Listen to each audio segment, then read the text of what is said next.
अगर वो बाहर गया होता तो दरवाजा खुलना चाहिए था, नहीं खुला। अगर वो अंदर है तो मिलना चाहिए, नहीं मिला।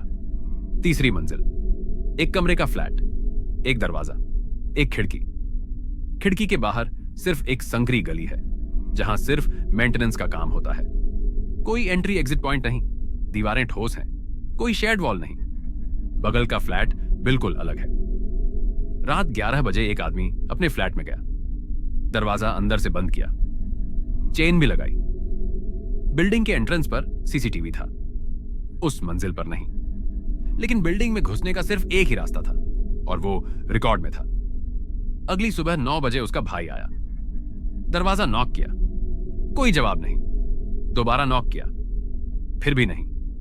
फोन किया, फोन अंदर बजता रहा पूरे 30 सेकंड, किसी ने नहीं उठाया। भाई घबरा गया, बिल्डिंग मैनेजमेंट को बुलाया गया। मैनेजमेंट के पास सिर्फ एक स्पेयर की थी, उसे दरवाजा खोला गया, लेकिन चेन अंदर से लगी थी। चेन तोड़नी पड़ी। कमरा खाली था, फोन बिस्तर पर पड़ा था, स्क्रीन ऑन थी, मिस्ड कॉल्स दिख रहे थे, कपड़े अलमारी में तह लगाकर रखे थे, पर्स टेबल पर, चाबी वहीं, चश्मा भी, पानी का गिलास आधा भरा हुआ। कोई स्ट्रगल के निशान नहीं, कुछ भी गिरा नहीं, कुछ भी टूटा नहीं, सब कुछ नॉर्मल था। पहली संभावना यह थी कि वो रात में चुपचाप बाहर निकल गया, लेकिन दरवाजे का ताला अंदर से लगा था। चेन भी, चेन बाहर से नहीं लगाई जा सकती और बाहर से ताला लगाने के लिए चाबी चाहिए। चाबी कमरे के अंदर थी, अगर वो बाहर गया तो चेन किसने लगाई? यह संभावना खत्म। दूसरी संभावना थी कि वो खिड़की से निकला। खिड़की अंदर से बंद थी, दोनों कुंडी लगी थी। तीसरी मंजिल से नीचे उतरने के लिए लगभग 8 मीटर की दूरी है। कोई पाइप नहीं, कोई बालकनी नहीं, कोई लेज नहीं। नीचे गली में पूरा एरिया चेक किया गया, कोई रस्सी के निशान नहीं, कोई खरोंच नहीं, कोई फुटप्रिंट्स नहीं। और अगर वो कूदा होता तो चोट या मौत तय थी, लेकिन नीचे कुछ भी नहीं मिला। यह संभावना भी खत्म। तीसरी संभावना थी कि वो अभी भी कमरे में कहीं छुपा है। फ्लैट छोटा था, एक कमरा, एक छोटा बाथरूम, एक किचन कॉर्नर, कोई स्टोर रूम नहीं, कोई फॉल्स सीलिंग नहीं, छत ठोस कंक्रीट की थी। अलमारी में सिर्फ कपड़े थे, बिस्तर के नीचे खाली जगह, बाथरूम में सिर्फ टॉयलेट और वॉश बेसिन। इन्वेस्टिगेटर्स ने दीवारें थपथपाई, सब ठोस थीं। यह संभावना भी खत्म।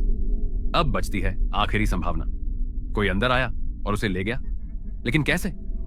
दरवाजा अंदर से बंद था, चेन लगी थी। स्पेयर की से दरवाजा खुल सकता है, लेकिन चेन नहीं। सीसीटीवी रिकॉर्ड साफ था। रात 11 बजे के बाद 3 लोग बिल्डिंग में दाखिल हुए। एक दूसरी मंजिल पर गया, 2 चौथी मंजिल पर। तीनों अपने अपने फ्लैट में गए, कोई तीसरी मंजिल पर नहीं आया और सुबह तक कोई बाहर नहीं गया। अगर कोई अंदर पहले से था तो बाहर जाते समय सीसीटीवी में दिखना चाहिए था।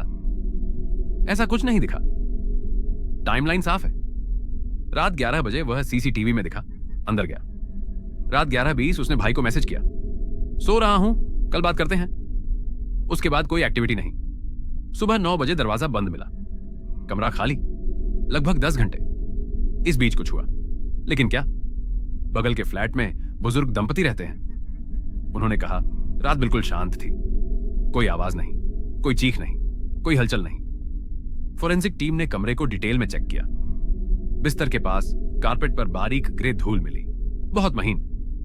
लैब टेस्ट में पता चला यह सीमेंट डस्ट थी, लेकिन उस फ्लैट में महीनों से कोई काम नहीं हुआ था। बिल्डिंग में भी कोई कंस्ट्रक्शन नहीं चल रही थी। डस्ट कहां से आई? बाथरूम चेक किया गया। वॉश बेसिन के नीचे की टाइल थोड़ी लूज थी, टाइल उठाई गई। नीचे थोड़ी सीमेंट डस्ट थी, लेकिन वहां सिर्फ प्लम्बिंग थी, नॉर्मल पाइप्स, कोई टैंपरिंग नहीं। बिल्डिंग का नक्शा मंगाया गया, पूरा स्ट्रक्चर चेक किया गया, कोई हिडन पैसेज नहीं, कोई सुरंग नहीं। एक पुरानी सर्विस डक्ट थी, लेकिन वह 20 साल पहले सील की जा चुकी थी। सीलिंग इंटैक्ट थी। फोन की जांच दोबारा हुई। आखिरी मैसेज रात 11:20 पर। बैटरी ड्रेन पैटर्न नॉर्मल था रात 1 बजे तक। उसके बाद ड्रेन थोड़ा तेज हुआ, जैसे कोई ऐप चल रहा हो। रात 2:15 पर लोकेशन सर्विसेज मैन्युअली बंद की गई। मतलब रात 2 बजे तक कोई फोन इस्तेमाल कर रहा था। कौन? सीसीटीवी फुटेज फिर से फ्रेम बाय फ्रेम देखी गई। रात 11 के बाद वही 3 लोग। कोई तीसरी मंजिल पर नहीं गया।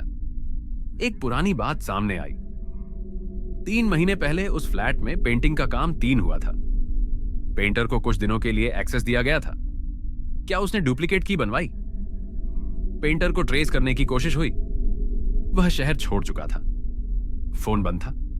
कोई स्थायी पता नहीं। इस दिशा में जांच आगे नहीं बढ़ सकी। दीवारें खोदी गईं, टाइल्स हटाई गईं, फ्लोर तोड़ा गया। कुछ नहीं मिला। कोई शरीर नहीं, कोई सुराग नहीं। केस आज भी खुला है। उस आदमी का कोई बाहर जाने का रिकॉर्ड नहीं, कोई अंदर रहने का सबूत नहीं। बस एक सवाल बचता है। अगर किसी जगह से निकलना नामुमकिन है और वहां कोई छुपा नहीं है और कोई उसे ले नहीं गया, तो क्या वो सच में वहां था?